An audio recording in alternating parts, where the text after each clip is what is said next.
welcome into a new edition of the Going Deep Buffalo podcast on the Built-in Buffalo Podcast Network. As always, I'm your host, Kevin Massare, here with Kevin Siracuse.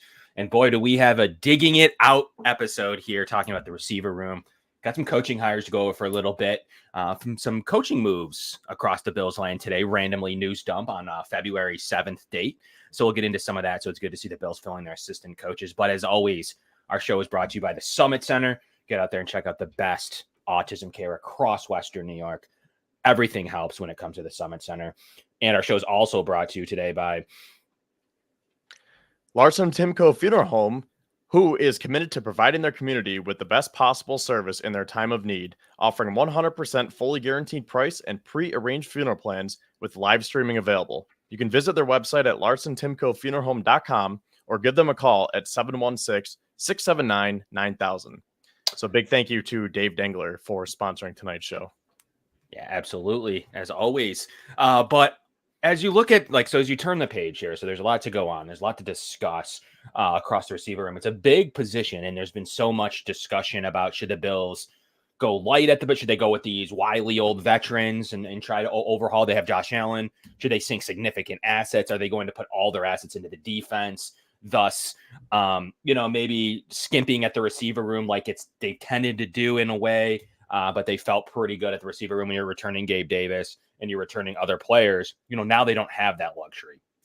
Now they're looking at a scenario to where you have to worry about Stefon Diggs and what his contract means. And there's been so much discussion around this. You hear, quite frankly, every 3 to 6 months, another topic comes up to where does Diggs want to be traded? And this week it was the Pro Bowl games, Kevin. He made a couple of comments like he's got to wait and see what happens, and a couple of other terms that he used there. And a lot of times it's like he can say whatever he wants. It doesn't really matter what he says. But at some point, you'd like to see Diggs say something like, yep, under contract for 4 years, excited to get back to the team. The financial side's whatever, looking forward to playing, even if it's not true, because ultimately it squashes any bugs. Do you have any problems with kind of how Diggs portrays himself in the media, or are you someone that just doesn't really care? I think I fall right in the middle, because I will say right now, I do not want to trade Stefon Diggs. I think that he will be a Buffalo Bill next year, and I think this gets blown out of proportion every single time. But I do see both sides, because Stefon Diggs could easily shut it down and say, will you guys stop already? I've told you how I felt. And he did. And I want to talk about what he said with Cameron Wolfe, because I think this is a perfect example of what Stefon Diggs does. But, I think he could shut it down better than he does. But that's not to say that he doesn't shut it down. It's just a weird type of situation, because if you saw that interview, I could play the audio if you guys want. But the interview started, Cameron Wolfe asked him about the end of the season, saying, he had some time to decompress. Obviously, they're upset. They want to come back next year. They have a lot of talent. And then he asked him about Josh Allen. And then that's when Diggs said, I've said how I felt about this multiple times. I don't need to answer this anymore. AKA, I'm tired of this. I told you I love Josh Allen. He's the best quarterback in the league. End of story. But then he says, okay, well, I got to ask you this. One final question for me, Stefon. A lot of questions about your contract. What can you say about that? And his first answer was, I don't know. And as soon as he said that, that perks up everyone's ears. And you're like, oh, what do you mean he doesn't know? Does he want out of Buffalo? What's going on?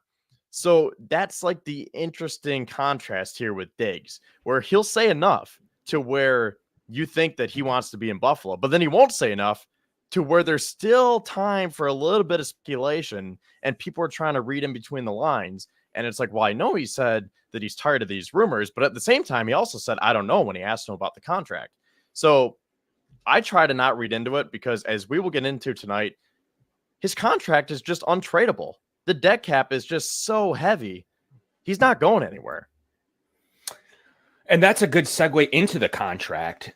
So as you look at the contract and the way it's structured, he has an $18.5 million base salary owed to him this season. Pretty straightforward. You get that divided by however many weeks the team plays, which is 18, including your bye. And you just get that evenly. So essentially, he's a little bit over $1 million every time he suits up. Interesting contract. I mean, it's pretty, plays $1 million a game. He gets paid in cash to perform. Pretty straightforward. Nothing crazy there. He's got a little workout bonus, a $250,000 little, but $250,000 workout bonus. And the biggest thing to the Diggs deal that most people, I guess I don't know if I hear about it enough. I'm not really sure, but it's salary guarantees. So the second that the new league year starts, that salary guarantees in full. So meaning that 18.5 million guarantees no matter what happens. He's locked up as long as he's on the roster at that point, which he's going to be with the contract. The full salary guarantees in full. So at that point, there's nothing that you can do. Whoever has him has to pay him his full salary, right? In this case, and most likely going to be the Buffalo Bills. But also, what's interesting about the way he's structured is obviously you see the restructure side. That means he's already restructured. He's pushed out some money to the future a couple of times. You see it earlier on in his career, and then you saw it again most recently last year, where he pushed out a little small base salary into future years. So what needs to be remembered here is to restructure him, you're going to take that 18.5 million and you're going to use a minimum base salary. So $17.3 million is the most that you can push out into future years. You divide that by 4 years as a bonus, or 4 years as a bonus, and it's split evenly in each of the years. So you can save significant money taking that base salary you see there, 18.5 million, and spreading it over this year as a bonus, and then the future years as well. He has 3 years remaining. So what's great to know about his contract too, though, is he's only really owed the $19 million in cash that you see there in yearly cash. That's how much money he actually makes. He doesn't make the cap hit. That is how much the Bills owe in their accounting towards Stefon Diggs. 19 million is what he gets paid in actual dollars this season. So a new team could say, $18.5 million is all I have to pay Stefon Diggs. All right, like you're going to eat the rest of it already. That's a pretty solid deal. So a lot of times I hear, Kevin, no one's going to eat this contract. Like you're going to have to trade a pick with him. Like this isn't the NBA. Always remember that. You do not have to trade a pick with a player. The team acquiring the player gets all the dead cap hit pushed onto the trading team. So you get all you need to worry about when you look at what you acquire in a trade is that yearly cash column. So essentially, you're getting Diggs now at a $19 million rate. Diggs, quite frankly, probably feels like he's worth mid-20s, upper 20s. He's already been paid that in the form of different bonuses throughout his contract. So you're going to get him at a reduced rate of $18.5 million.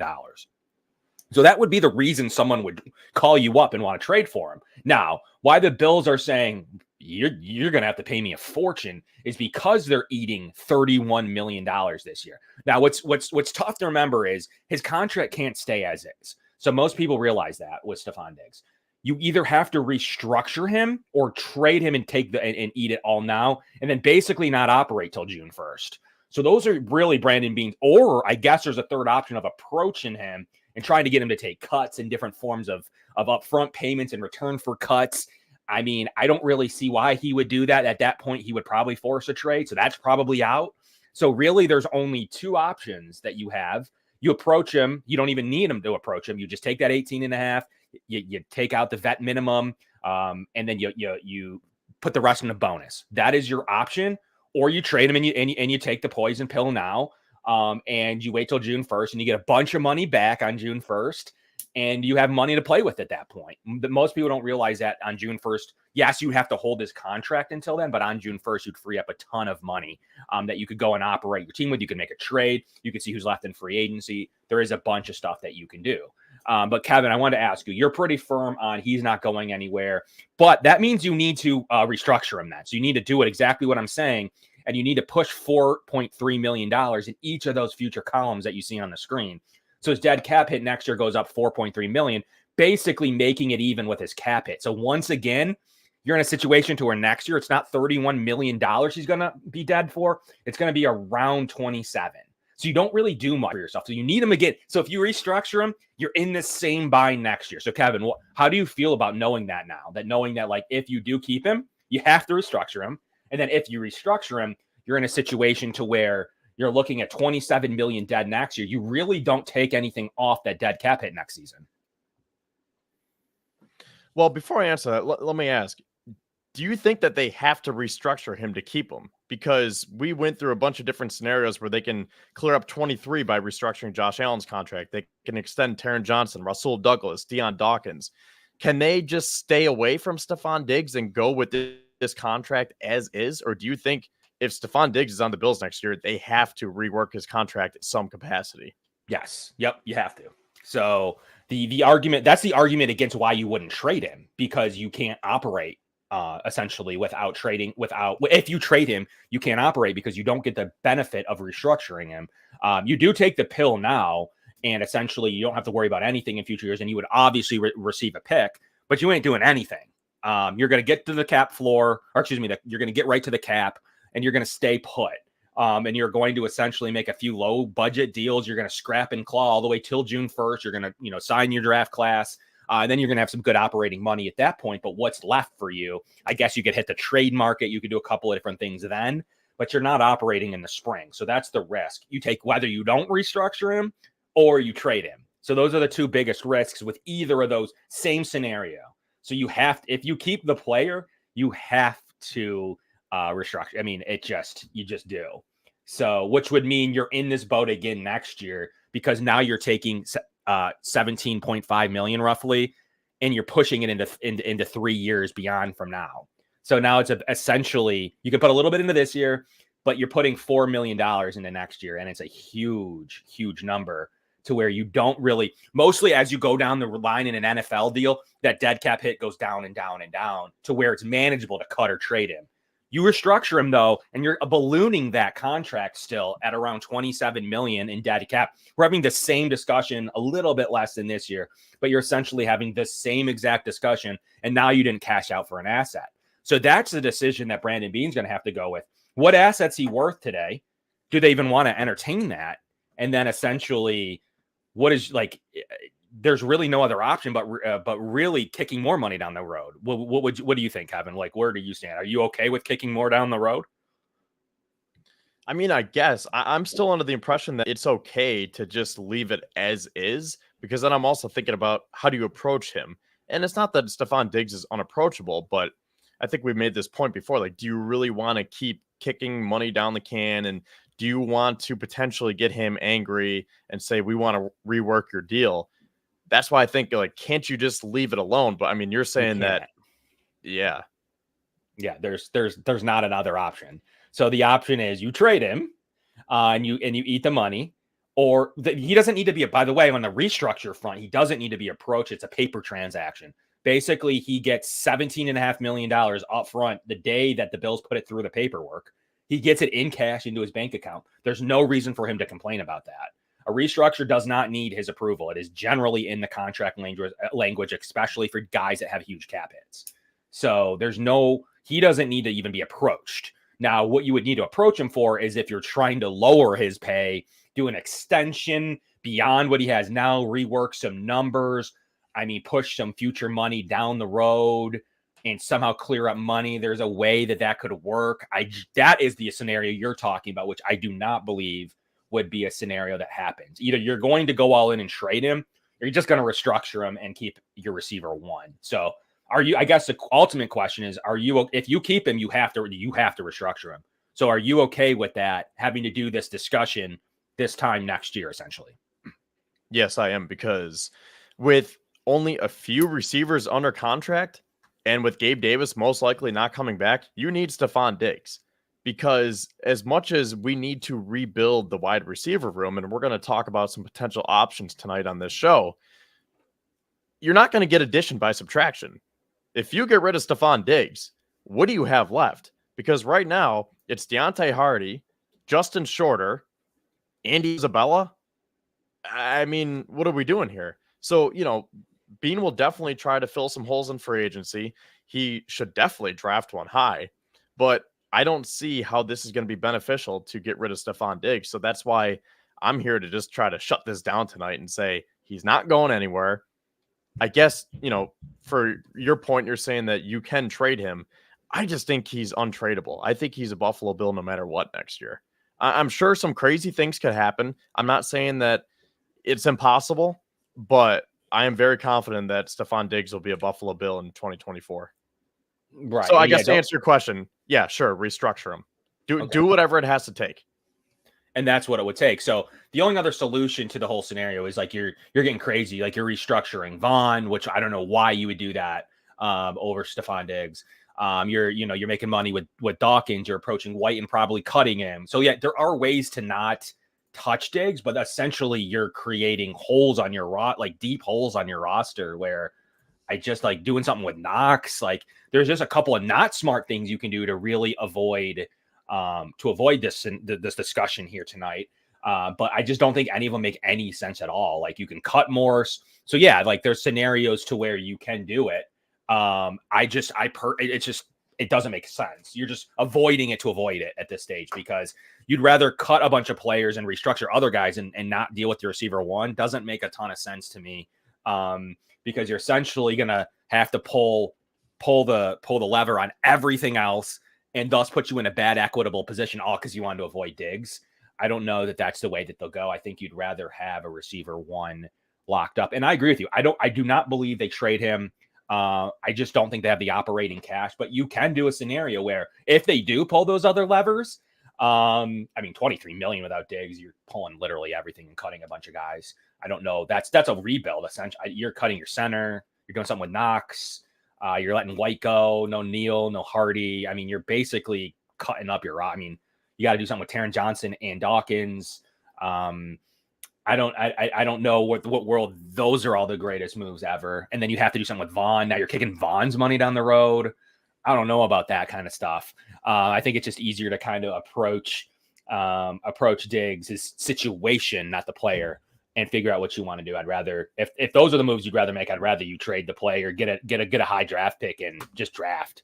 But I don't believe Brandon Beane will do that. So how are you feeling at the rest of the room when it comes to Shakir? Are you feeling where does he sit on the depth chart? I totally glossed over Shakir. That is my bad because he showed up and showed out. So we do have Khalil Shakir. So right now it's Diggs, Shakir, Hardy, Shorter. And we're thinking that the Bills are going to probably have a cap casualty with Deontay Hardy because we talked about this before. It's either Nyheim Hines or Deontay Hardy. And it seems like they're pretty high on the Nyheim Hines. So it seems like Hardy will be the odd man out. So then if you want to throw Isabella in there, KJ Hamler, I guess technically they are on the depth chart. So it's pretty thin right now. You need Stefon Diggs. You do. Otherwise, you're doing a lot of different things just to avoid the scenario of Diggs. I mean, look, the big one to me is Nyheim Hines. The Bills said they want to keep him. You can save a bunch. He's owed $5.1 million against the cap this year and 4.6 if you cut him. I have no idea why the Bills think that they're going to roster him but essentially they believe him to be better than Hardy in terms of what he can offer this roster. I mean, that's a quick $5 million you can save right there. But they definitely need to approach him for a pay cut. Essentially, that's what you're going to need to do to free up some more money. It's a weird scenario. He's coming off of a pretty bad injury to his knee on a jet ski, and someone ran into him. Pretty bad story. Unfortunate for him. They can do something with Rasul Douglas. That's a big one. So Beane's going to be busy. $9.9 million for Rasul Douglas. That's going to change. So there's definitely money to be had. I just don't think the avenues to free up actual cap space, the other avenues are very good if you avoid Diggs. And look, if you do the other moves, essentially then don't touch him. But I just don't think there's a world that's really realistic other than just trying to say I'm avoiding Diggs. There's really no world that exists where you wouldn't touch him. And if you would, that would make it more plausible to even trade him. If you end up clearing $23 million, that means you're redoing your roster. You may even trade him at that point to take a draft choice. And then you're going to free up a ton of money on June 1st. You're actually going to be sitting pretty on the cap if you do every move necessary. But you look at the totality of the receiver room beside Diggs, and you mentioned it. So you have Shakir. You're pretty comfortable with him being one of your top three options, right? Do you see him as a receiver 3 in the slot, or are you somebody that says, no, I think he's our receiver 2? No, he's wide receiver 3 in the slot. Okay. He can platoon with Kincaid, and you need to find a wide receiver 2. That's why I am so high on drafting one within the first 2 rounds, preferably in the first round. So the way I see it, the depth chart will look like Diggs 1, rookie 2, Shakir 3, free agent 4, either shorter 5 or shorter 6, and then hopefully another rookie, maybe a free agent, but you can kind of flip-flop those between 5 and 6. So let's just say they draft 2 wide receivers and sign 1. So I'm thinking that if the Bills were to trot out tomorrow, or whenever all these transactions are finished, this would be 1, rookie 2, Shakir 3, free agent 4, shorter 5, rookie 6, and then you still have Isabella and Hamler on the practice squad. Maybe they carry 7. I don't think so, but I would feel pretty confident if that's my depth chart. If you get rid of Diggs, I'm not confident. You have a lot of work to do. Yeah, essentially the way around that would be you would essentially have enough money somehow to approach a vet in June after his salary then is not counted. So you'd be in one of those scenarios to where you're looking at like an OBJ or something like that, somebody that's holding on like they did this year, or someone that's waiting, or trade candidate. Maybe somebody becomes available like they usually do. So those are kind of the scenarios there. But Kevin, you're definitely drafting 2, and you're drafting 2 very high. You're definitely drafting 2 of your first 3 rounds to the receiver position because all you have there is Shakir and a developmental player in Shorter, really. So you would have to take 2 high, and this is a good class to need them. I mean, I've seen boards across the world with different styles of rankings. Like, I never thought I'd see a board that didn't have Marvin Harrison Jr. and and Malik Neighbors like high. Like, I don't know, but people are now ranking these guys differently. Maybe they're hearing something, maybe not. But if you think that Xavier Legette is number 1 on your board, like, that's great, because that means that there's going to be a lot of talented players in the first round as in the receiver room, and the Bills are going to be able to do something with that. So I agree. I'm in agreement with your receiver room. As of this point, I think you do need to do something with this Diggs situation.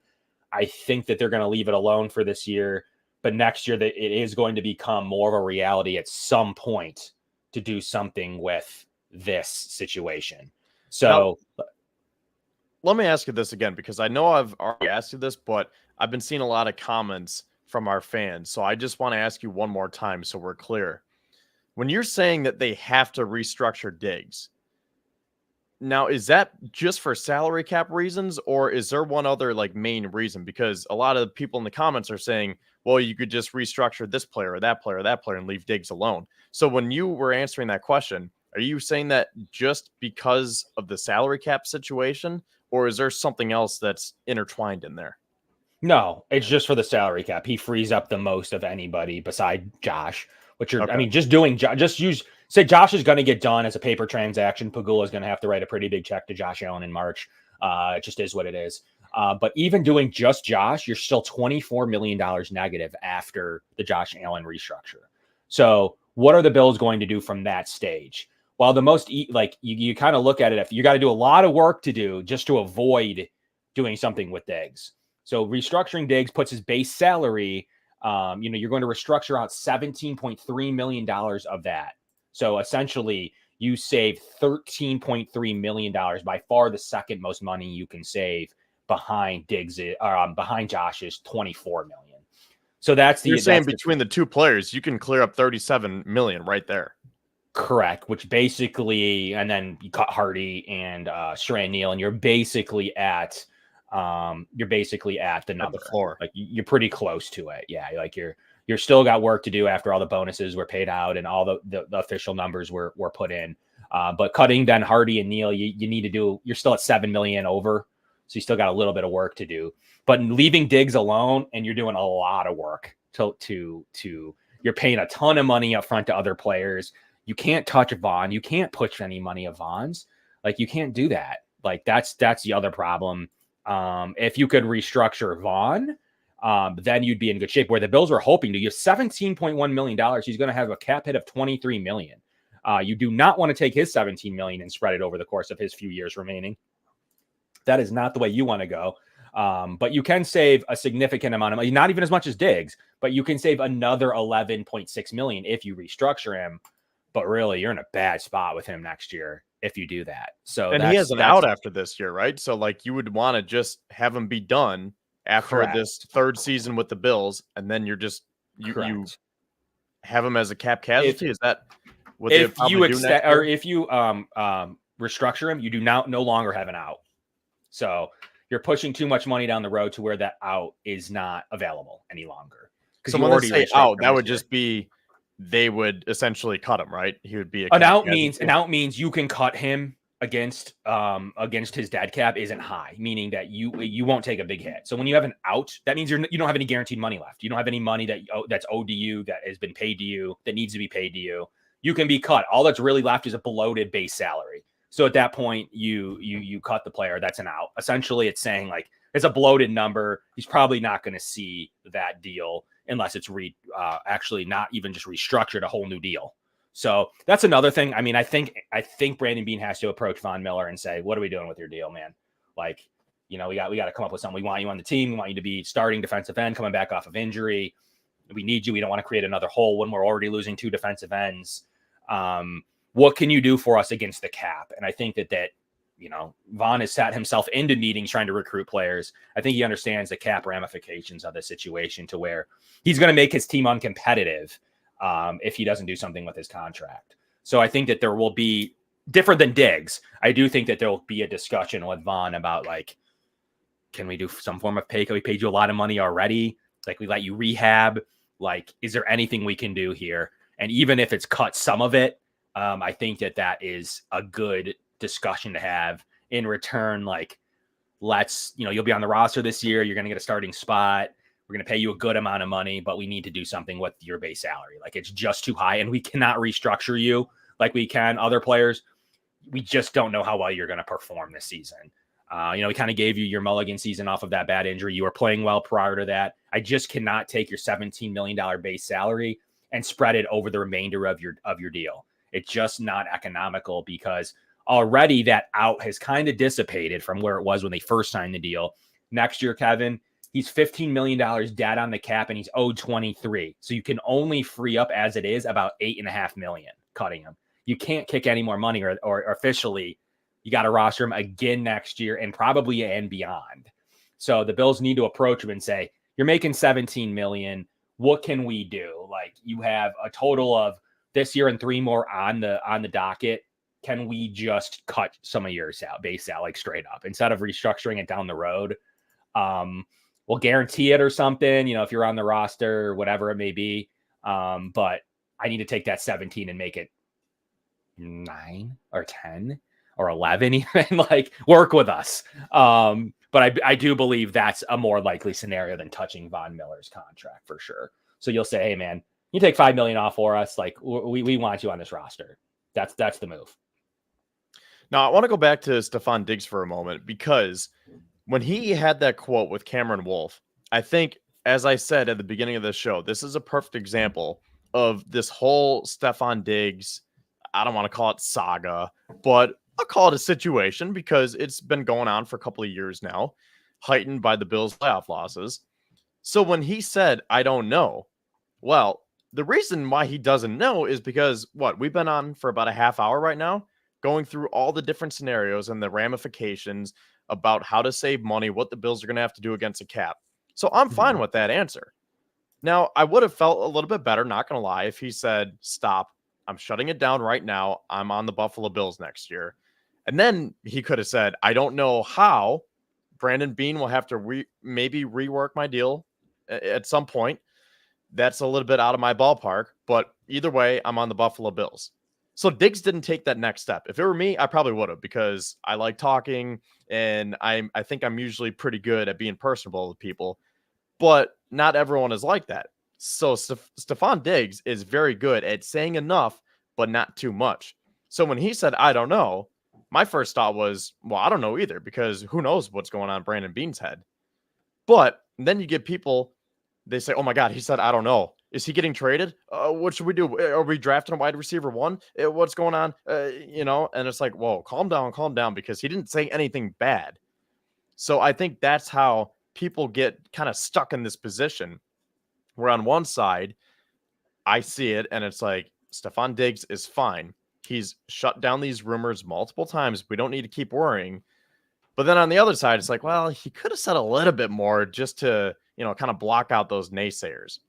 So all that to say, Stefon Diggs is going to be on the Buffalo Bills in 2024. Well, there you go. So you could say it. Why couldn't he? So I think essentially the answer is, just because we're talking about how to save cap space for the Bills right now. He doesn't need to worry about that. He needs to be like, I'm part of the Bills. Like it shouldn't be an I don't know scenario. It should be I'll do whatever I can to help the situation when I talk to the general manager. He's going to get his money. He's going to either get $18.5 million up front, or he's going to get traded. So we've just talked about here for the first part of the show, he's not getting traded. We both have agreed, and we just don't see any way for it to happen. But I just don't see the reason why he can't just say, I got 4 more years. I like it there. Like you just don't need to say there isn't anything you don't know.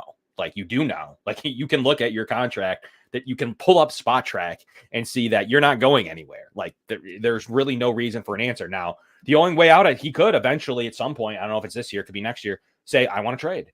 And then the Bills would have to do something with his deal, have to redo it and then trade him. Like there'd be a whole new slew of discussion here if for some reason, like there is more adamantly a trade, because something would need to be traded. Something would need to happen, because 31 million, there's nothing the Bills can do to avoid that scenario.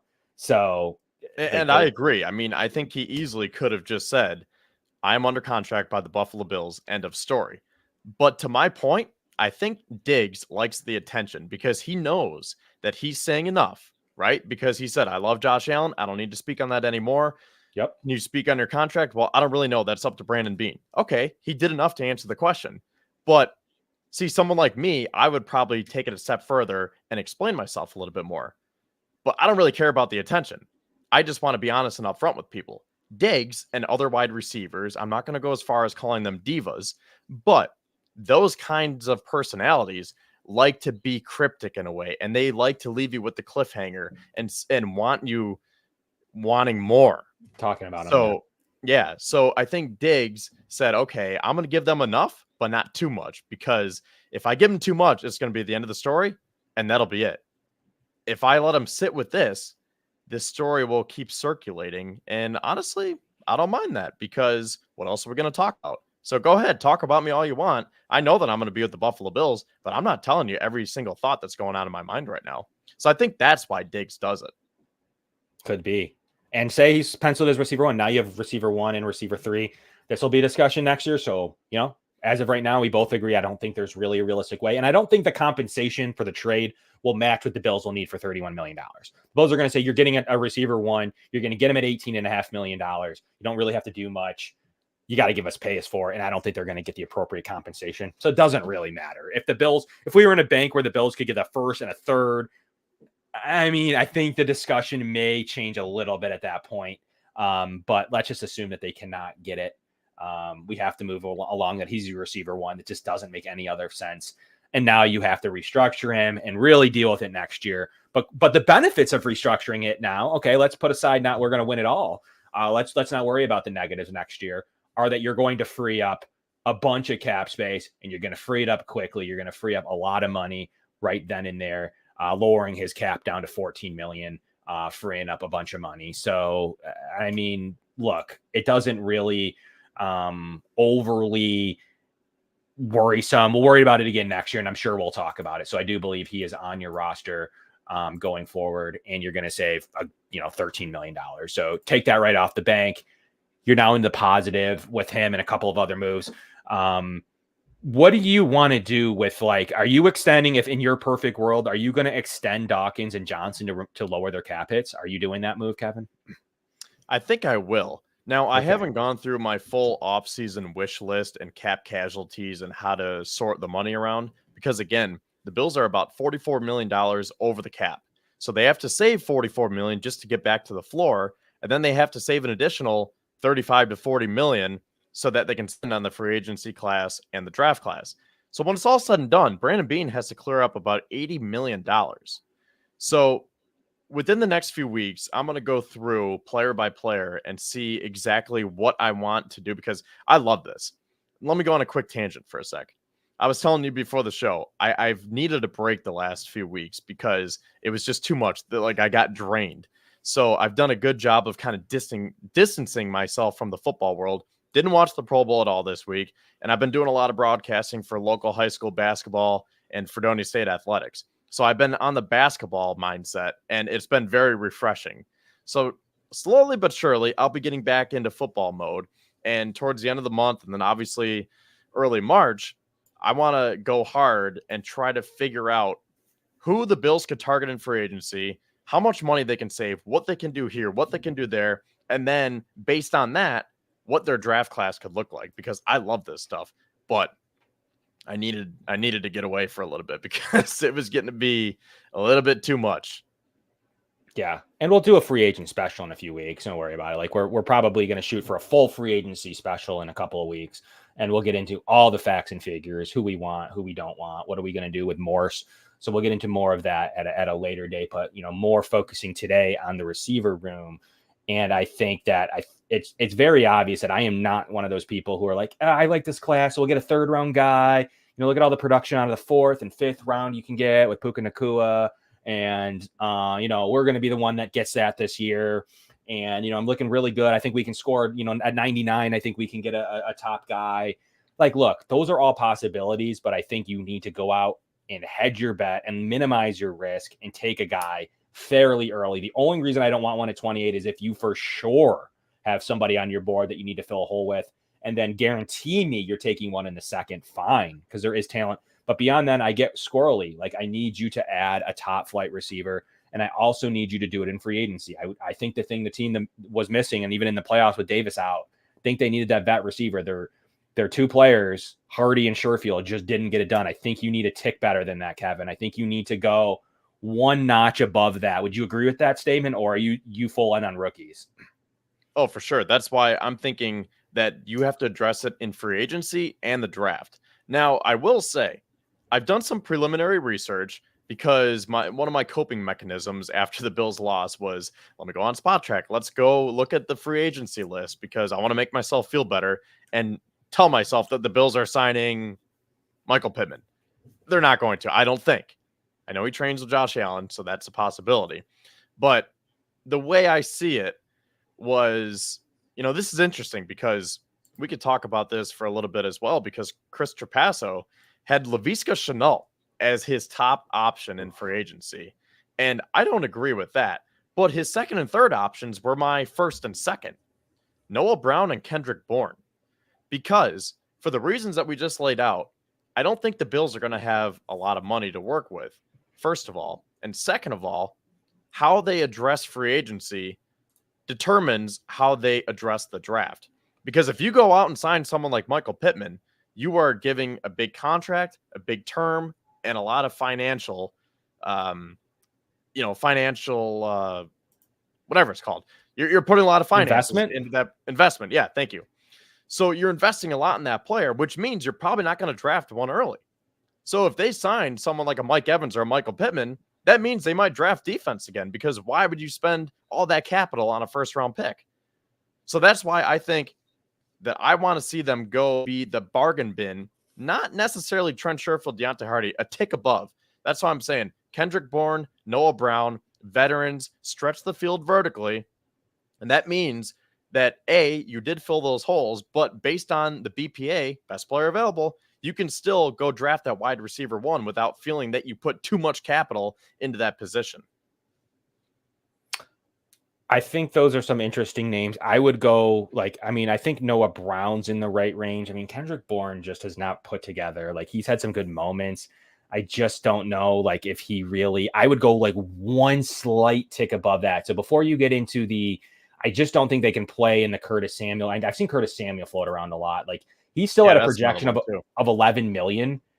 Maybe he'll get a tick less than that, but I am nowhere near that for him. I'm sorry. I think he's a nice player, could be nice. He's had some moments. He's still only getting 500-600 yards. This isn't a situation where you're getting a Pittman. I'm out on him at that price. I'm even more out on him than I am Gabe Davis or Calvin Ridley or Pittman.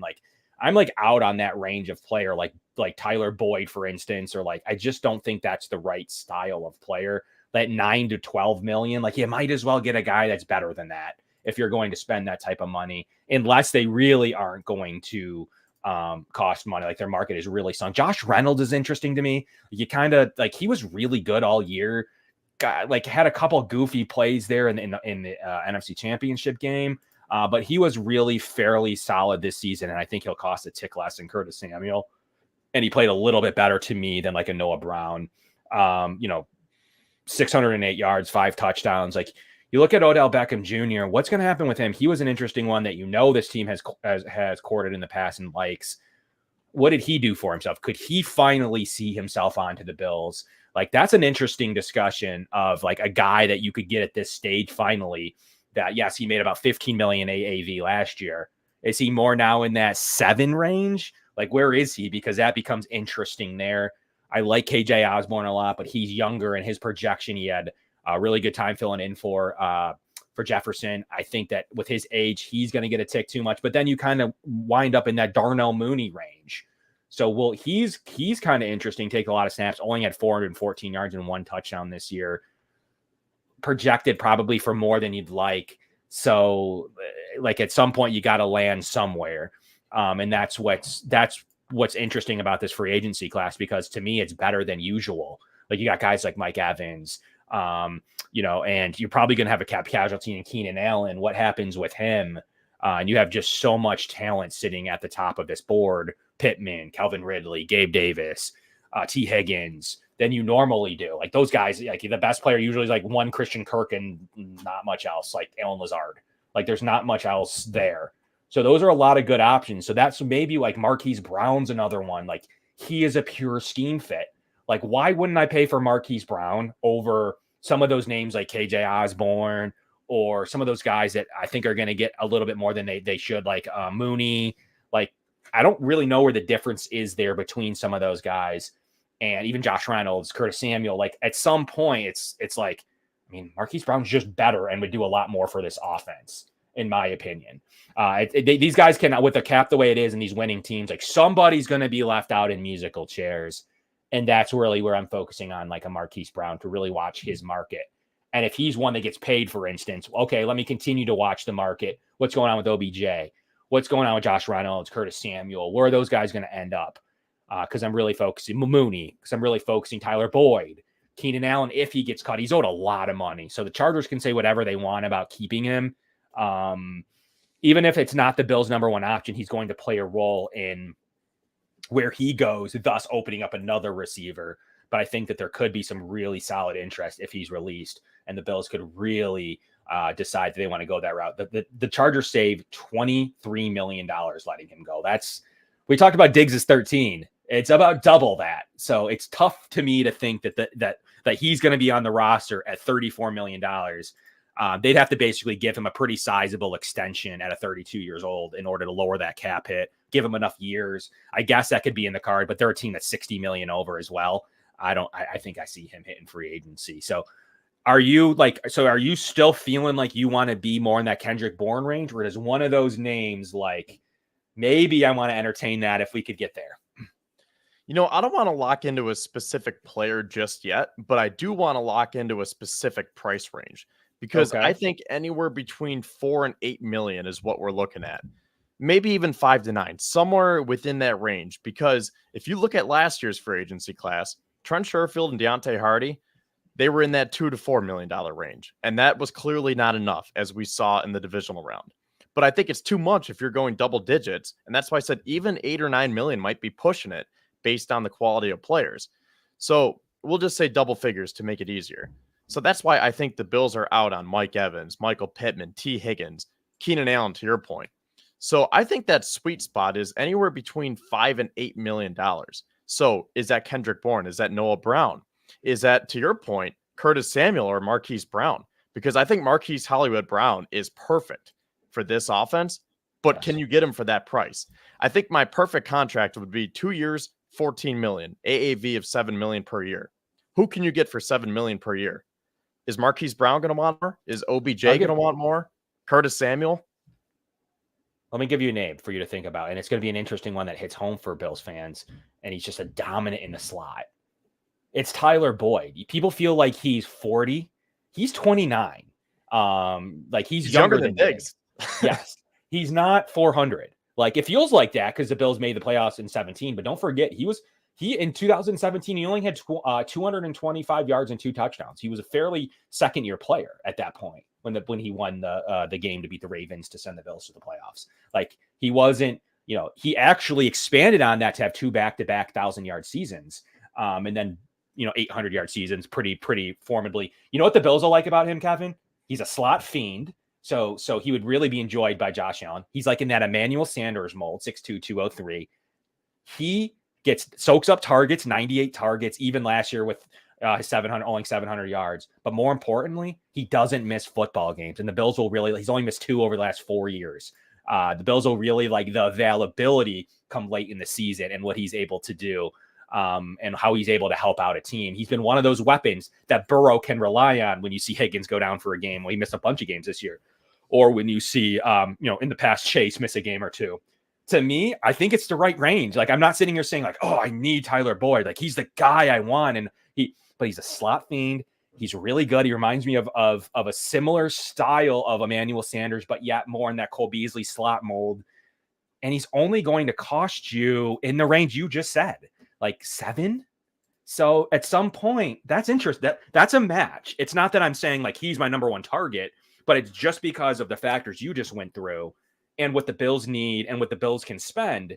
I think all of those point to Tyler Boyd. Yes, you can watch the Hollywood Brown. He's actually who I want is Hollywood Brown. Yes, you can watch Pittman. I think he's going to go for $1 jillion. But I think what makes him interesting is how dominant he is in the slot. And the Bills are always looking to get better there. And do not pigeonhole Shakir as a slot receiver. Coming out of the draft, he has played just as many snaps on the boundary, and he did this year. He played more boundary snaps than more people realize this season. He is not just a Bills slot receiver. He can do so much more than that. And thus, the Bills do a rotation, and even Diggs comes out of the game now, apparently. I don't know if that was due to this year or if that's the way it'll be. But Shakir is a guy that can do a lot of different things for this offense. He's not just a slot guy. He's 6 foot. Like, he's not just a small slot guy. Like, he is somebody that can go inside, outside, and be effective at it. So whenever you take Boyd off the field, put Shakir there, you can put Shakir on the boundary, you can put him in the slot. Shakir can do a lot of different things for your offense. But I think that the matchup with Boyd can really be a very nice thing in the slot. Maybe you draft the boundary, and now you go in with a couple of really good options there. You got Boyd, you got Shakir, you got a rookie that everybody wants. You got Diggs, you got Dawson Knox, you got Dalton Kincaid. I don't know. That's starting to become a much better receiver room than you had in the Chiefs game. So that's one that gets me excited because I think he's the right age of vet, his production, his cost. And I think that that's really what's jumps out to me with a lot of those factors. Mainly you can go slot because of the versatility of Shakir that I don't think he gets enough credit for. A lot of people just think that he's a slot receiver. Some of his film and what he's able to do would prove that he is a boundary guy, and he's going to be trusted like in his 3rd year, like Gabe Davis started to get at least trusted with snaps. So I think that you'll see that this year with Shakir, that he's not just going to be your slot receiver, especially if where the Bills add is slot. I think Shakir can get a lot done, but ultimately it's going to be a rotation because they're going to draft a rookie anyways. So there's going to be a rotation in there of 4. And I think they're all going to see, whatever it may be, 75% of the 70 to 75% of the snaps anyways. So, even toward the end of the year, Diggs was taking blows. So that's kind of where I'm at. And then you got a shorter in development to see what he can become. And then it becomes kind of interesting. So that's Kevin's plan at the receiver room. I'm eyeing a guy like Boyd. I think no one's talking about him because I think people are pigeonholing Shakir just to be a slot. But I think his veteran presence and what his ability can do and be a dominant slot for Josh Allen sounds enticing to me, Kevin. How does that plan sound for you? Well, I hear your points, and I agree about Tyler Boyd. But to the fans in the comments here, to their point, I agree that it just seems like it's too much of a similarity between Boyd and Shakir. And I'm not going to say that signing Boyd would make Shakir expendable because he's obviously younger and I think he has more upside.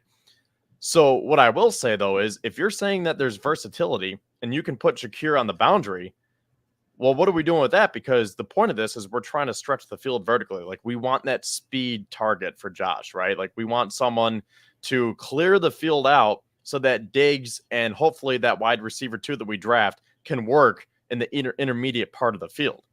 So then when you look at it that way, would you rather have Khalil Shakir or Hollywood Brown on the boundary? And I think that's where fans are getting caught up because I would agree. I would rather have Hollywood Brown. And let's just say he's too expensive. Curtis Samuel or Khalil Shakir on the boundary. I would take Curtis Samuel because I like Shakir in the slot. So it's just very interesting. And that's why it's so tough to try to match this up. And that's why I love it. I love trying to play the role of Brandon Beane, because you might think you have the right fit, money, contract wise, term, like everything. But then you're like, oh, wait, we kind of have a guy that is also very consistent. He's durable. He catches everything thrown his way. He gobbles up targets. Do you want to get more variance? Yeah, I mean, that's it. Ultimately, the no one knows the Bills roster. Like let's take his rookie season, for example. He played the exact same wide boundary as he did on the slot. So like, I think it's a misconception that he can't, and he played, mainly they needed him in the slot this year. But he played 157 snaps this year out wide. So it isn't one of those situations to where he can't do it. And once again, especially this year, they didn't have a guy like that could play the slot, and he had to take it. Like, essentially in the receiver room, at least. So in certain 11 personnel situations. So that's really where I don't believe they're similar players in many respects. But I think the Bills want to add to the room. Like, we didn't really address boundary very well because it was Davis's job. Like, I want to avoid that situation going into your third year, because you're like, we got a slot guy in Shakir. That's it. Like, we're done. We're Gucci. Like, there's nothing we need to do. We did that with Davis at boundary, and now look at it. Like, so now the scenario to me is like, yeah, like I agree. I like Shakir. I think he's pretty fast. I think he can be a vertical weapon. Like, just because we used him in the slot, it's always that age-old situation. He's taken a ton of slot snaps. Like, it's not like he's got boundary snaps. It's not like he has zero. On top of it, just because we needed him in the slot, because literally everyone else at the receiver room busted, doesn't mean that he can't be productive on the boundary this season coming up. And I think the Bills will be after the best players they can possible. That's ultimately how Brandon Beane's going to build this roster. And whatever happens from there happens. And I think they're going to draft a speed boundary anyways. So like, they're going to draft a speed boundary. I don't think adding a vet, whether he's a boundary, like look at what they did when they had Dalton Kincaid, like Dawson Knox was on the roster, like going in, like no one was talking about a tight end in the first round. Like, people were saying like, oh, it could be cool to add a tight end later in the draft. Like, especially this is a pretty decent class. Let's take one in the third or fourth, blah, blah, blah. No one was talking about the replacement, and to the point where like we had to convince ourselves that Kincaid was almost a receiver. That's how we kind of talked about the situation. And now he developed as a blocker. He's developed as an all-around player, top 10 season by tight end ever, top 4 in receptions ever. Like, yes, Sam Laporta was really good too, but they scored on that pick.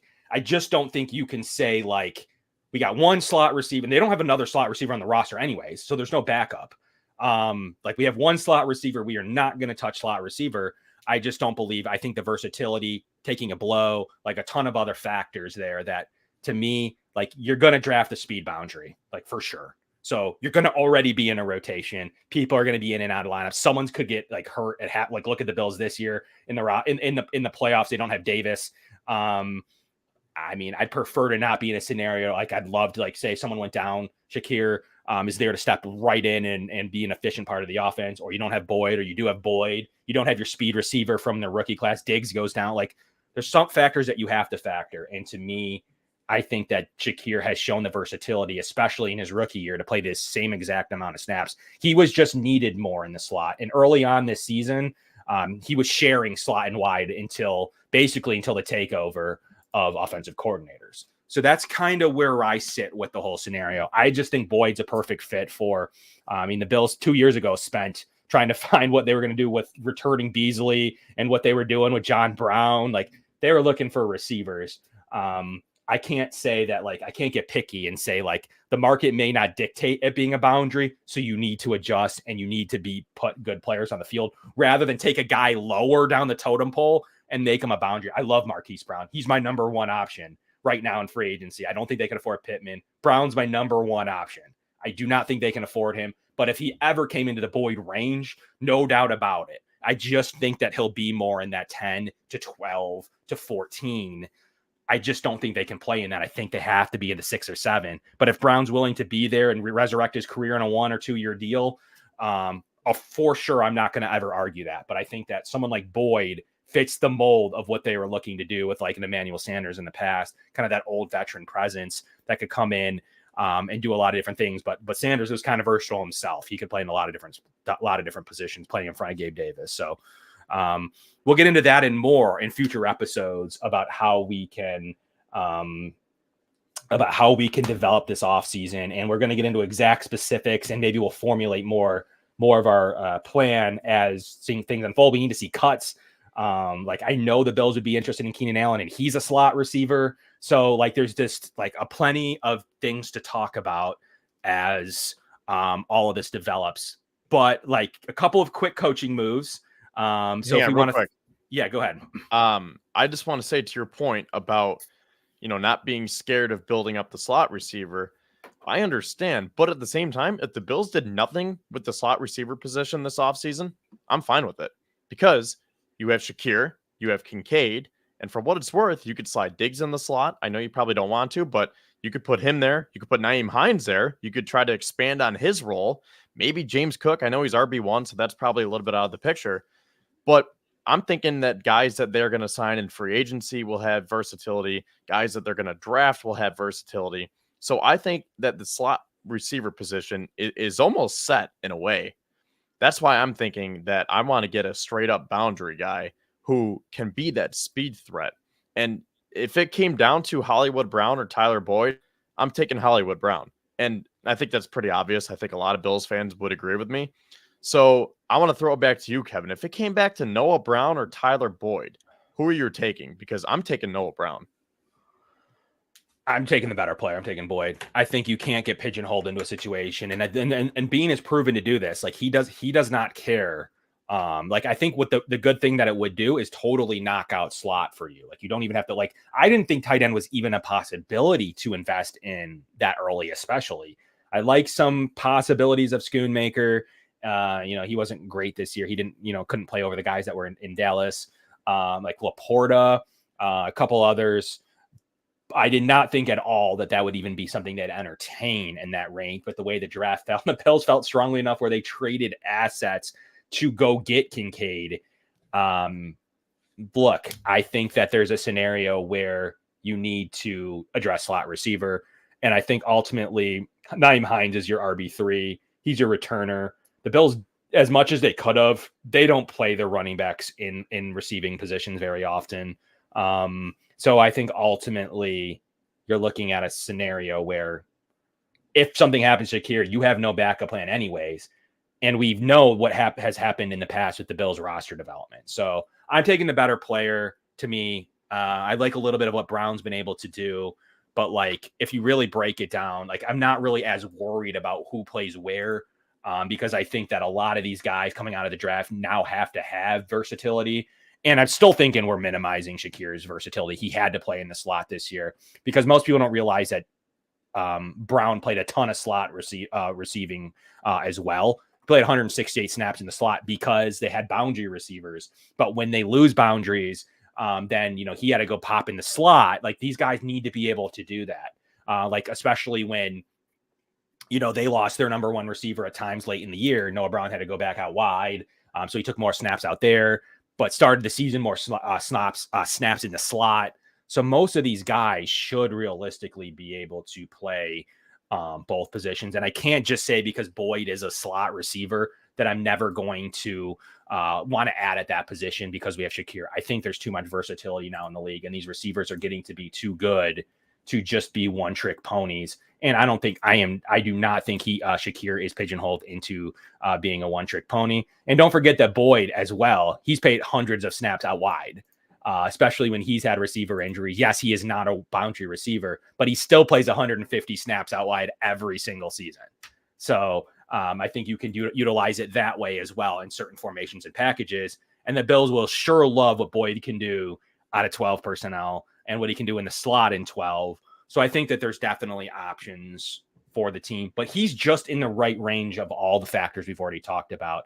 And we'll have to see that and more as we go on this offseason and what we're able to do at the positions of players getting cut. Boyd could get re-signed. This is moot. Noah Brown could get re-signed, and this is moot. So we got to see what happens more as things develop. And look, there's people that think that Boyd will require too much money. So if Boyd's out of the Bills' price range, then then you're looking at you are looking at like Kendrick, like Bourne and Noah Brown. I think there's a world where KJ Osborne and Noah Brown get too much money. So somebody's going to be the odd man out, and that's where the Bills are going to be sitting.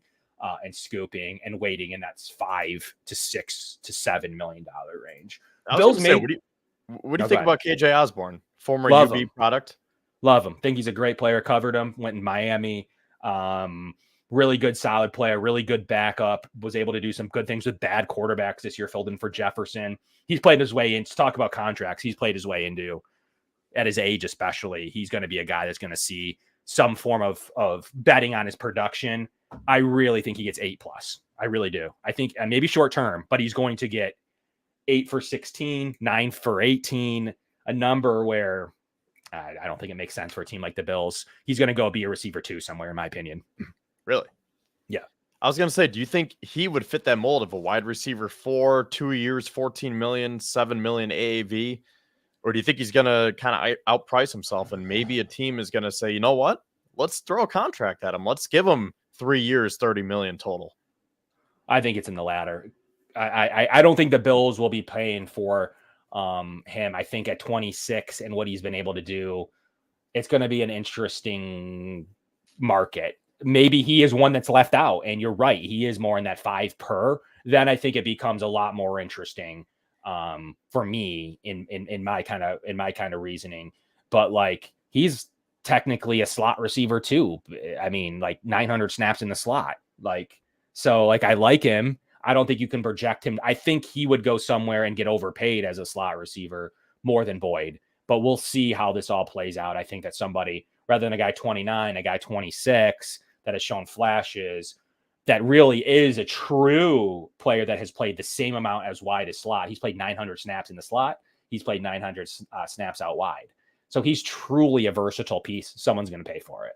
That's my opinion. But if he's one that's left out of this musical chairs, I think it makes sense. I do like him a tick better than Brown, and I like him a tick better than like Kendrick Bourne. Well, I'm looking at the market values right now, and KJ Osborne is $7.5 million average annual value. That's a calculated market value on Spot Track. So, I mean, that kind of falls within our range. For what it's worth, Tyler Boyd has a market value of 8.7 million, Marquise Brown 14.8. So that kind of gives you a little glimpse of what we might be dealing with here. I think that's too high for Hollywood Brown. I mean, if this was a couple of years ago, yeah, maybe. But I don't know. I mean, maybe some team does throw the bank at him. But I think you could get Hollywood Brown for around 10 million, maybe a little less even. That might be pushing it, but based on those numbers, it seems like KJ Osborne fits our price range that we set. I would have to double check, but I think Kendrick Bourne and Noah Brown are about 5 to 6 million each. Interesting. Yeah, I mean, if Bourne or if Osborne falls a little bit into that price range, he would be like a preferred target of mine over some of the other names. It depends which way he goes. If he goes up, he's out. If he goes down, I like him. So that's kind of the threshold there. What his projection is, 7.5. I think that's still too much, though. You're still betting on some development and production there. The Bills aren't in a position to where, they're going to bet on that Nico Collins style of upgrade. I don't know that the Bills are the ones that they'd rather probably spend 6, 7, or 8 on a guy that they feel is entrenched. That's why I bring up Boyd in this roster development, because you're going to draft rookies. So that's why I like a guy that has a little bit more Hollywood Brown, or a guy that has proven it before. You're paying a little bit for a potential with Osborne, and that's why it's a tricky prediction of 7.5. That's kind of like the over under. Like, sure, he could go way under, but I still think that there's a chance that he goes over that situation. And people want to know where you think Marvin Harrison's going to go. Like, different discussion for a different day, but I got to imagine you're thinking top 5, right, Kevin? I think so. I mean, maybe Arizona. Speaking of Arizona and their wide receivers, maybe he could replace Hollywood Brown. Again, I really haven't dug into the drafts yet, but the one that I saw the other day had quarterbacks going 1, 2, 3.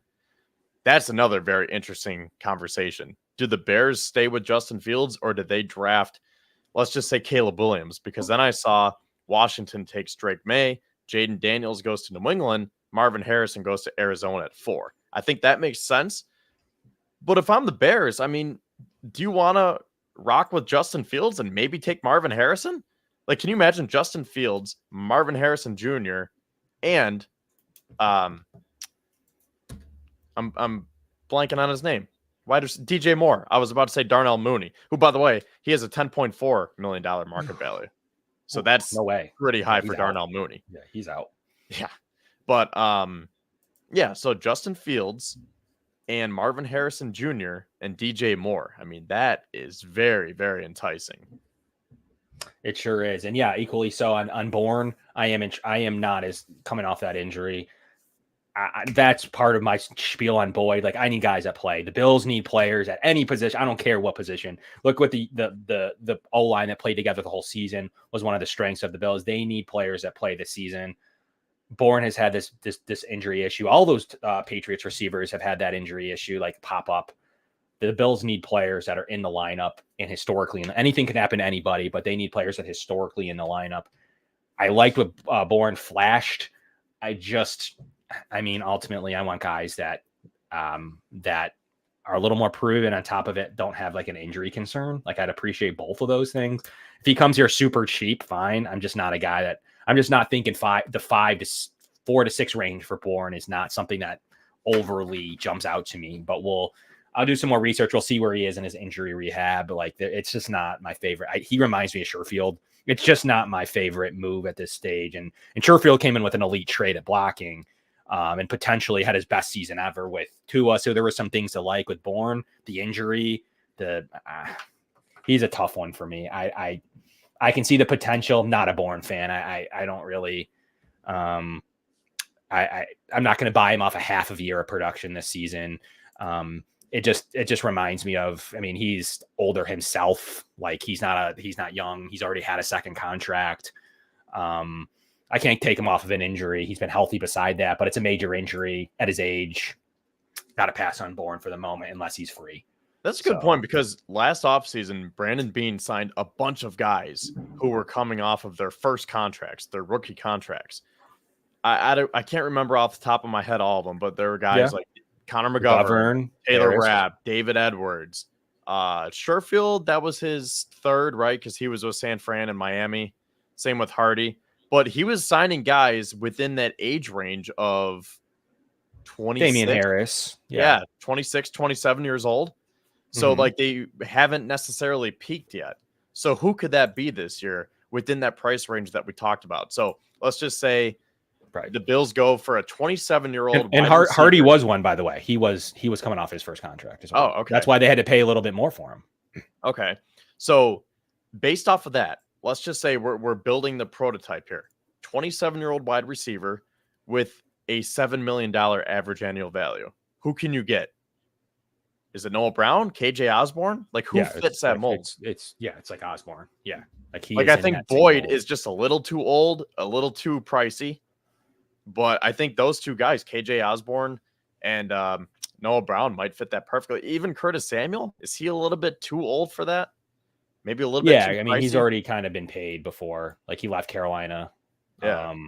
So he starts to, he's not that much younger than Boyd. He's like a year younger. So he's not really, they're like the same style, like a little bit different. They're different players, but the same like veteran age range of individuals for me. So I guess I think the Bills will err in this market on veteran production, healthy veteran production. But like guys like DJ Chark have been around a little bit. Like, I know people love DJ Chark. Like, he gets some love, but he's not my favorite guy that I've ever covered.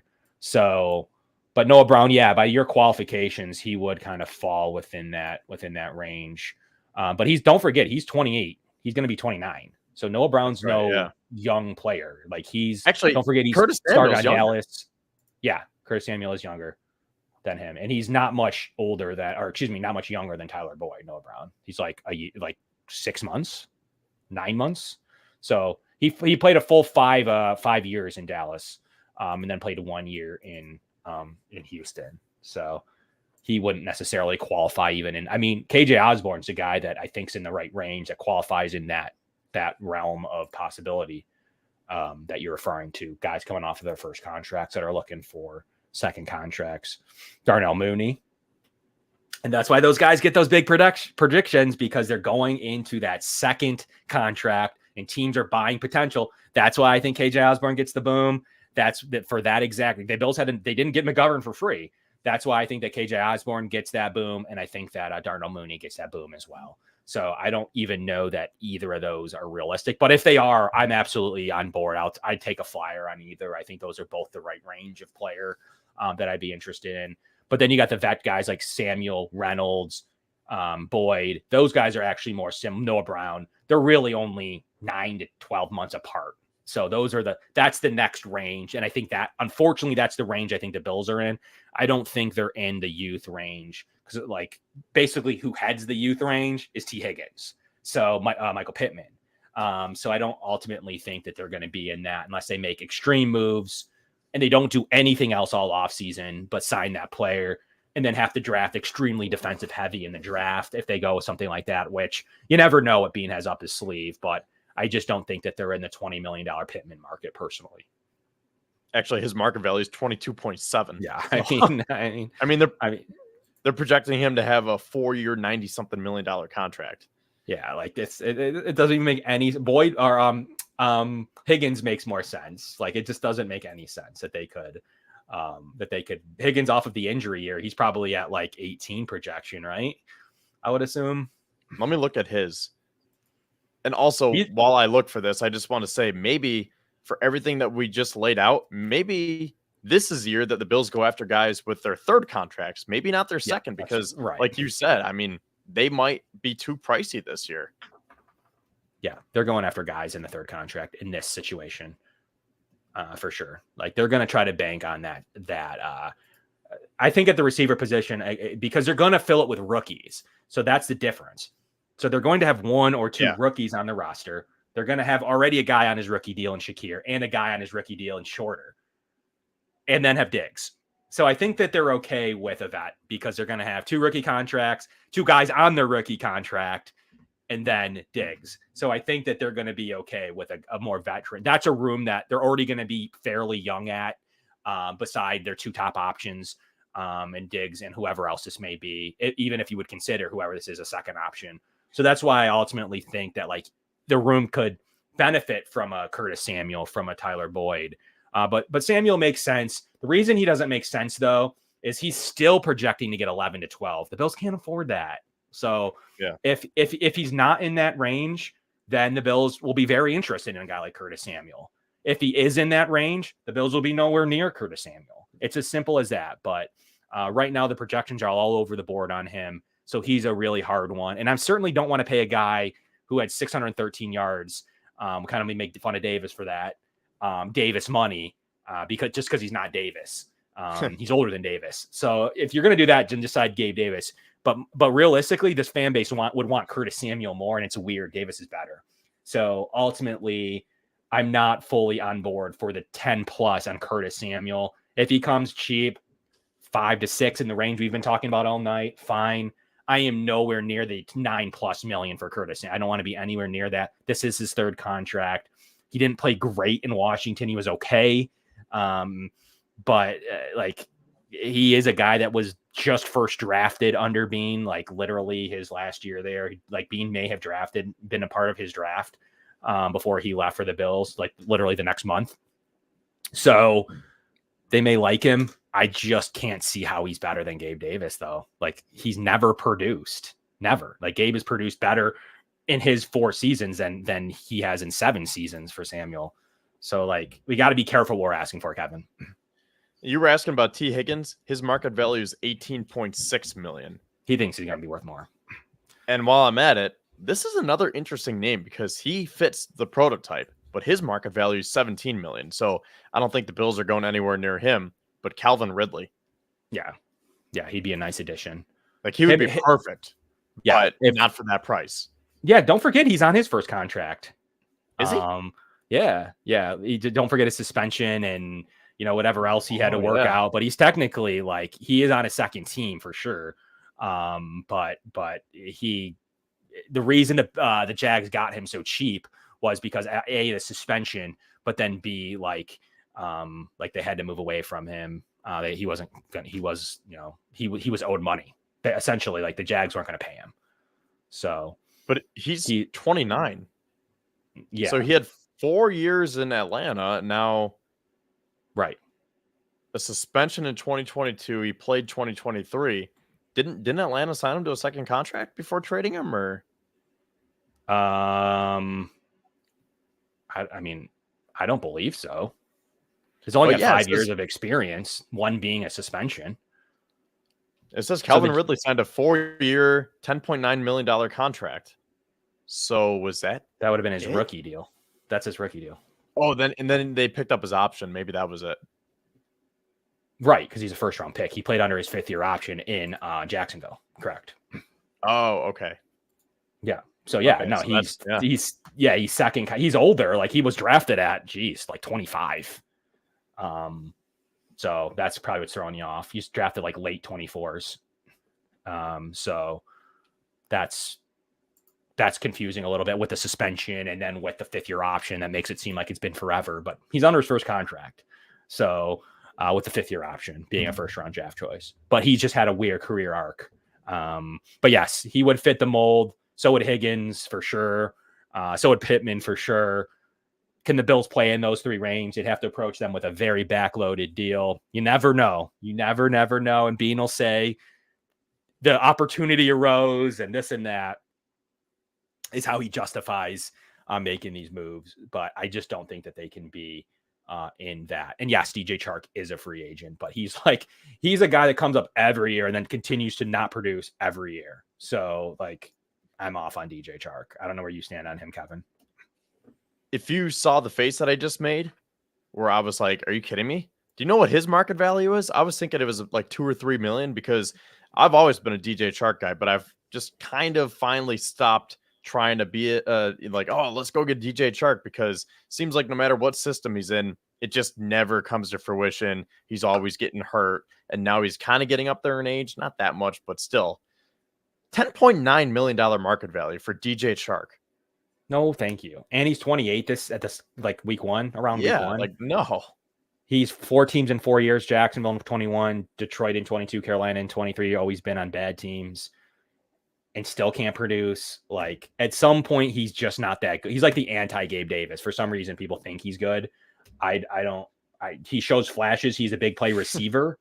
6'3", 200. I mean, he's literally like, most people don't understand. Like he's like reminds me of a Gabe Davis who hasn't produced as much. So another player yet I don't get the infatuation with. I take him again at $2 million. But as you just read, he is certainly not a $2 million receiver. For some reason, he's still getting these $5, $6, $7, $8, $9 million deals or more.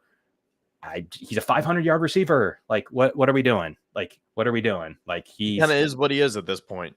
Like, that's who we'd want. Like, I'd be interested to add him, but I wouldn't be like over the moon happy with DJ Chark. I would just be like a Trent Sherfield style of sign. Like, that's what he reminds me of, with a tiny bit more potential than that. But like, that's ultimately who he reminds me of since he's been drafted in the 2nd round back in 2018. So wouldn't move the needle, but I'm more interested to see where some of these receiver names come from when some cuts are being made, and that'll put a full package and then some re-signing. So I don't want to spend too much time breaking down guys who may just get re-signed in a few weeks. So with that, before we wrap the show, I did want to show some coaching hires real quick. But as always, the show is brought to you by Summit. So we really appreciate all of our show sponsors here tonight, as well as Dave Dangler and Larson-Timko Funeral Home. So what do you think of the coaching hires, Kevin? Like Ronald Curry's a guy that the Bills just he was said to be wanted as the receiver coach in Vegas or in the Saints. He was by all intents and purposes supposed to be their offensive coordinator. Got passed up on. A guy that developed Michael Thomas. He hasn't, really had the option to work with many good quarterbacks. That's why I brought up the point of, could Jameis Winston be the Bills QB2? Has a lot of similarities to Josh Allen. Maybe the best backup quarterback that they've had, depending on if you think Trubisky's better than him. I think Jameis Winston's better. So that's kind of the joke I made, but interesting. He's a pretty good signing. I think he's going to be a standout guy that has a path to success there in Ronald Curry. Any thoughts you have on Curry, Kevin, from your just brief? Well, just reading it now, so I'll just read this out loud. Curry joined the Saints in 2016 and held the titles of offensive assistant in 2016, assistant wide receiver coach 2017, full-time wide receiver coach in 2018, 19, and 20, the quarterbacks coach in 2021, and the passing game coordinator / QB coach over the last 2 seasons. So I think the Bills love versatility. That's what sticks out with me. They talk about that with their players for what we were talking about tonight, whether guys can play in the slot or out on the boundary. I think the Bills also like that within their coaching staff too. And then my next thought was, who could we potentially go after with New Orleans? I saw someone say, could Michael Thomas be a wide receiver option for the Bills? And to your point about Jameis Winston, and then I'm thinking Deontay Hardy had him. So do they keep Hardy now? I don't think so, but the wheels are spinning now where it's like, I feel like whenever they do these types of moves, they do it with other things in mind. So could we see someone else who he coached being signed by the Bills? And for what it's worth, he worked with Joe Brady for 2 seasons. Now, okay, that says New Orleans. I thought it was Carolina that they worked together. No, New Orleans. So he was more senior to Joe Brady. Joe Brady was just an offensive assistant at the time. He would have been pretty young. At that point, he would have been like in his 20s. So he was an offensive assistant for the Saints, and he was a receivers coach. So technically, there's no real, it wouldn't be his boss, but essentially he would have been working for Ronald Curry in a way, because an offensive assistant, depending on his assignment or what he's doing, is probably helping out at some points with receivers or special assignments or whatever. So very much at least equal, if not Brady being kind of reporting to Curry in a way based on the assignment. So, must have learned a lot. And this is most people I've seen it talked about a little bit, but very much a Joe Brady hire.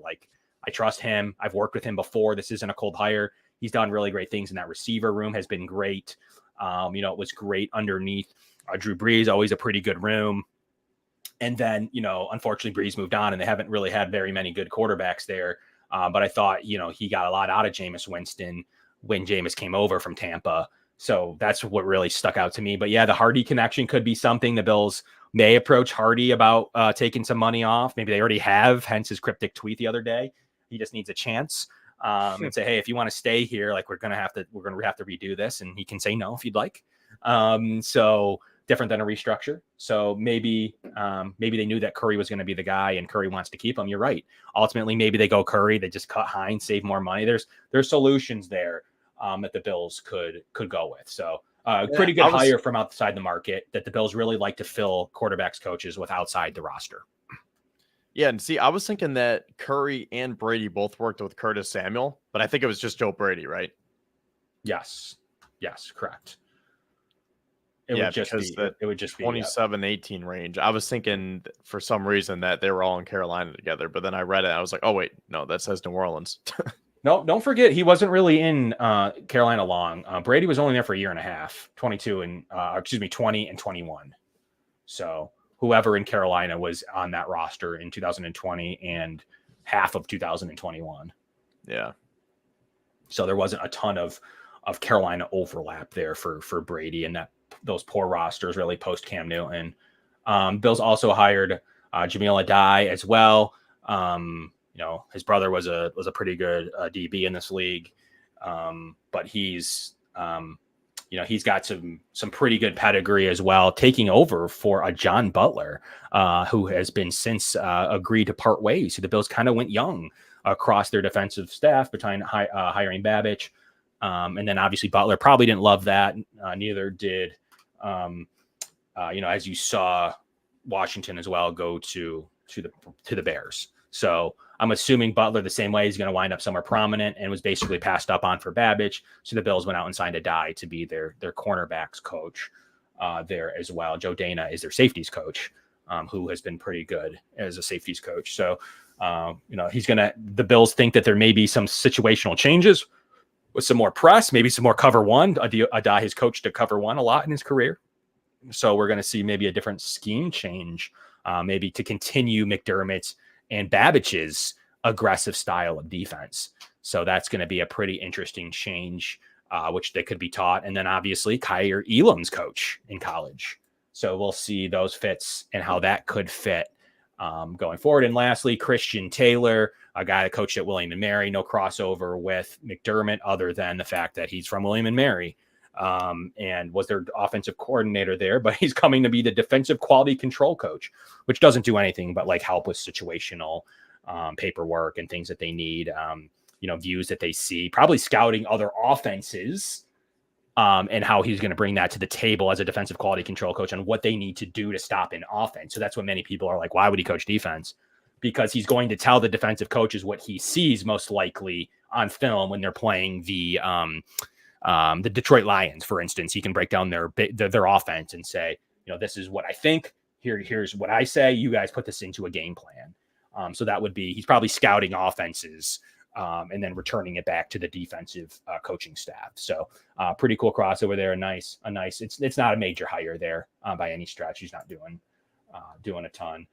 So the Bills went younger across the board, lost a couple of older coaches. They're going to lose a lot of knowledge in this scheme, but good. I mean, Babich is going to run his aggressive style defense. He's got a die there, the cornerback coach, starting to put his stamp on it. He hired a couple of promotions as well that we didn't talk about at the elevation. So the Bills only went external for a few roles this offseason. How do you feel about them getting younger as a coaching staff? Are you worried or are you feeling better? Like, where do you stand on the youth movement? No, I like it because to the point that I made last week, I think it's good from a football standpoint, but from also a communication standpoint, because these guys, let's take Bobby Babich, for example, he can relate better to these players. I mean, it's kind of crazy that Von Miller is older than Joe Brady. I know Brady doesn't coach Von Miller, but that just shows the youth here on the Bills coaching staff. And the game changes over time, and a lot of things change in general. And I think it's important to be able to have personable, relatable coaches who can go to these players. And, I use the example of Bobby Babich's dad last week. Nothing against him because I thought he was great all along, but maybe, now this is just me speculating, but maybe he couldn't relate to his players as well because they were from different time frames, and maybe his son has that better communication because he's more active on social media, or he just understands the guys a little bit better. So I think it's important that the Bills try to get younger, not only on the field, but off the field and on the sidelines as well. Marcus West was elevated defensive line coach too. He's shown like a lot of Bills players are pretty happy to see that. Daquan Jones, so maybe that'll help there. Hardest working guy that he's seen. So it was pretty cool to see the elevation from assistant D-line coach. He's 40 years old himself. So nice little promotion there, a D-line coach. He's going to have a pretty good job and maybe can be more productive in the playoffs than we've seen in the past under Washington. And then you saw El Holcomb, a guy that's worked with, talk about a guy that's worked exclusively with McDermott a long time back when he was the linebackers coach underneath McDermott. Once again, he returns to form and is the linebackers coach for Bobby Babich's old role underneath McDermott. So something they have a lot of. So they do have a veteran presence there remaining of the rest of their roster, the rest of their coaching roster, who's pretty young. They're going to bring in El Holcomb, promotion to linebackers coach. And then their offensive staff behind Brady is very seasoned, like beside Curry, who they just hired. But he's had a lot of experience at quarterback. So it's Shula, their senior offensive assistant. You have Rob Boris, who's been a former offensive coordinator, who's done a great job with tight ends. You have Aaron Cromer, who's one of the best offensive line coaches. So you do have some talent behind Joe Brady. Both of those units can do wonders without needing to be micromanaged. So that's a cool thing. El Holcomb is 53. So for those wondering. But Kevin, anything else? Give me your final takeaways from those moves, the receiver discussion. What do you got for me as we wrap the show? I have a question for you. What do you think about Ken Dorsey's comments? Do you know interesting? What I'm talking about? Yes, I said interesting in my tweet. Doesn't take accountability. Really didn't even say had a great time. Learned a lot from one of the best quarterbacks in the league. Like, I'll bring that experience over working with McDermott. It was, just time for me to try something new, something like that, like something I would say. But we're going to see more awkward interviews from Ken Dorsey as the years go on. That's for sure. I always kind of thought that during his time here, where it seemed like he was blaming the execution more than his own play calling. Where like sometimes I wanted Ken Dorsey to hold himself more accountable, because he would say, well, these are our plays and we just got to execute them better. But a lot of us were thinking, well, how can you execute those plays when they were kind of garbage to begin with? Like there's no spacing, there's no fluidity, no rhythm or balance, and I wanted Ken Dorsey to say, like, I need to be better. I need to improve my play calling to put my players in better position. And he did that to a point, but not to the level that I would have liked. So I think that his interview was kind of case in point there with the Browns. And like I said last week, best of luck to Ken Dorsey. I don't wish anything bad upon him, but I'm definitely curious to see what he's going to do with that offense. And the fact that he said that Deshaun Watson is a quality human being, I was like, okay. Like he talked Deshaun Watson up more than Josh Allen, and I'm not trying to pigeonhole him into that and create that narrative. But to your point, he seemed like he was a little bit, a little salty that the Bills let him go. Like, hey, we had a top offense, and the coach there didn't even say McDermott. He said their coach decided to make a decision. So now I'm moving on instead of, things didn't work out. We agreed that it was best for both sides. I'm appreciative of everything they did. Josh Allen's an amazing quarterback, and I'm going to take what I learned there and try to apply it to Deshaun Watson. Nah, he didn't do that. Well, there you have it. He's a good play designer. Can't call plays in a game. Couldn't stack anything. Things got a little bit too crazy. But best of luck to the Browns. Hopefully, he has more of an offensive coach now. Maybe that'll work out with Stefanski above him calling the plays and taking some of that load off. So maybe that's kind of more the situation. I think he was a good quarterback coach, to be honest. So maybe that'll be a good fit over there. Maybe he can resurrect Watson and get him from stop getting hurt and being productive. So that'll do it from us on the Going Deep Buffalo show on the Built in Buffalo podcast network. We really appreciate the Summit Center. We really appreciate Larson-Timko Funeral Home. To all of our sponsors, thank you so much for everything. And we'll be back at you on a Valentine's Day edition, Going Deep Buffalo, as always, 7 o'clock every Wednesday right here on YouTube, Facebook, Twitter. And to all of our on-demand listeners, thank you so much for tuning in via Apple Podcasts and Spotify. We have a fun offseason coming. Yes, it's the Super Bowl. Enjoy the Super Bowl. I guess go 49ers. Want to do predictions real quick? 49ers 27-24. San Fran 31-27. Okay, you got a little higher scoring. We'll see. I hope they bite a little bit into this starting to be Chiefs dynasty. Set them into a defensive tailspin. Maybe they'll spin their wheels all off. So they have a lot of work to do on the defense. But we'll get into that and more. We'll recap and stuff, and we'll get into our draft prospects soon. We'll definitely get into our model free agency in a few weeks. But from Kevin, that's Kevin. We'll be back at you soon, and we'll check you out after the Super Bowl.